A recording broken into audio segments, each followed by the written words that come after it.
नमस्कार। कभी सोचा है कि हमारी अपनी छोटी छोटी कमजोरियां दुनिया की बड़ी बड़ी समस्याओं से कैसे जुड़ी हो सकती हैं? आज हम एक ऐसे ही आध्यात्मिक लेख की गहराइयों को समझने वाले हैं जो ठीक इसी सवाल का जवाब देता है। ये हमें बताता है कि कैसे अहंकार पर काबू पाकर हम विश्व सेवा जैसे एक बड़े लक्ष्य तक पहुंच सकते हैं। तो चलिए इस दिलचस्प सफर पर आगे बढ़ते हैं। चलिए शुरुआत करते हैं सीधे मूल लेख की इस एक लाइन से। ये लाइनें देखिए सीधे मुद्दे की जड़ पर चोट करती हैं।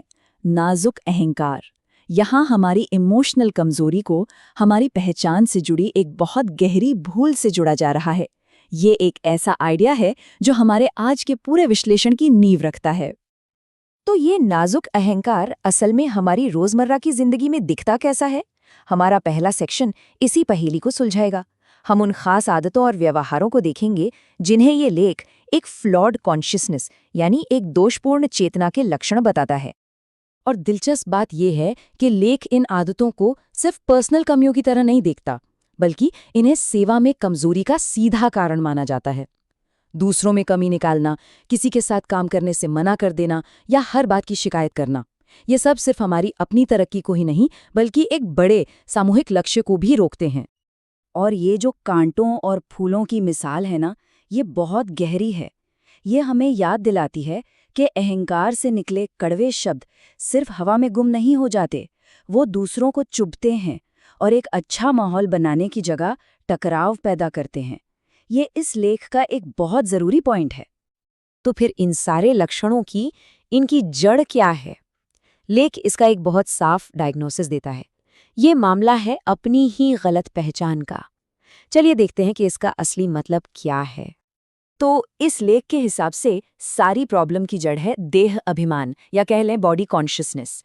ये मानना कि हम सिर्फ ये शरीर हैं, हमें हमारी असली आध्यात्मिक पहचान यानी आत्मा से दूर कर देता है। और बस यही वो नींव है जिस पर अहंकार और हमारी सारी कमजोरियों की इमारत खड़ी होती है। यहाँ देखिए दो बिल्कुल अलग अवस्थाएं हैं। एक तरफ है देह चेतना, जो हमें दूसरों में सिर्फ कमियां देखने, झगड़े करने और कमजोर महसूस करने पर मजबूर करती है। और दूसरी तरफ है आत्मचेतना। यहाँ खुद को आत्मा समझना और एक निराकार शक्ति को याद करना हमें पवित्र बनाता है और हमारे पुराने कर्मों के बोझ से आज़ाद करता है। तो अगर प्रॉब्लम देह चेतना है तो इसका इलाज क्या है? इसका सल्यूशन क्या है?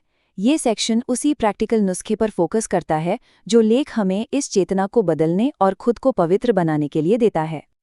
ये जो 4 कदम हैं, ये हमें एक बहुत ही साफ रास्ता दिखाते हैं।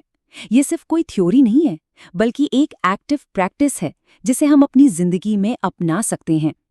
लगातार खुद को याद दिलाना कि मैं आत्मा हूँ, एक सर्वोच्च शक्ति पर ध्यान लगाना, अच्छे गुण अपनाना और जिंदगी के उतार चढ़ाव को शांति से सहना, यही तो है खुद को बदलने का असली रास्ता। अब तक हमारा ध्यान पर्सनल ट्रांसफॉर्मेशन पर था, लेकिन बात यहीं खत्म नहीं होती। ये लेख इस व्यक्तिगत यात्रा को एक बहुत बड़े कलेक्टिव मिशन से जोड़ता है। चलिए आगे बढ़ते हैं और देखते हैं कि ये सब एक बड़े मकसद से कैसे जुड़ता है।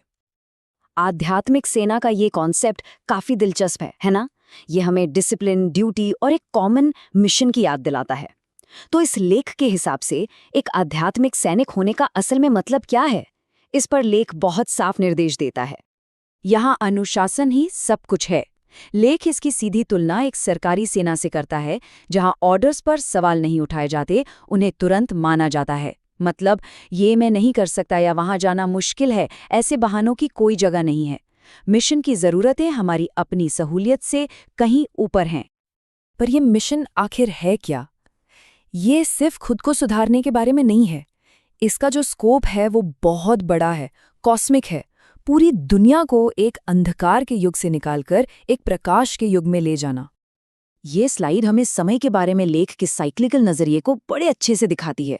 हम एक परफेक्ट दुनिया से शुरू करते हैं जो धीरे धीरे अंधेरे में डूबती जाती है और कलयुग में सबसे निचले पॉइंट पर पहुंच जाती है। लेकिन लेख हमें यही निराशा में नहीं छोड़ता। इसके मुताबिक हम अब संगम युग में हैं, एक बहुत ही खास और जरूरी समय जब दुनिया को उसके असली पवित्र रूप में वापस ले जाने का मौका हमारे पास है। यही वो बड़ी पिक्चर है जिसमें हमारा छोटा सा पर्सनल बदलाव फिट होता है। और जैसे जैसे हम अपने विश्लेषण के अंत की ओर बढ़ रहे हैं, लेख हमें ये एक शक्तिशाली वरदान देता है। ये हमें याद दिलाता है कि असली खुशी और सुकून बाहरी हालात पर निर्भर नहीं करते, बल्कि ये एक अंदरूनी अवस्था है जो उस सर्वोच्च शक्ति को याद करने से मिलती है, चाहे हमारे आसपास कुछ भी क्यों ना हो रहा हो। और ये आखिरी स्लोगन इसी बात को और पक्का करता है। ये कहता है कि आत्म जागरूकता यानी अपने सच्चे दिव्य स्वरूप को याद रखना एक आध्यात्मिक कवच की तरह काम करती है। जब कोई इस चेतना में रहता है तो दूसरों की नेगेटिविटी या उनकी व्यर्थ दृष्टि उसे छू भी नहीं सकती। और हम आज की इस बातचीत को इसी एक गहरे सवाल के साथ खत्म करते हैं। ये सवाल इस पूरी चर्चा का सार है। क्या हमारी अंदरूनी चेतना, हम खुद को कैसे देखते हैं, सिर्फ हमारे एहसास को ही नहीं बल्कि हमारे आसपास की दुनिया को भी बदलने की ताकत रखती है? यही वो बड़ा सवाल है जिसे ये लेख हमारे सोचने के लिए छोड़ जाता है।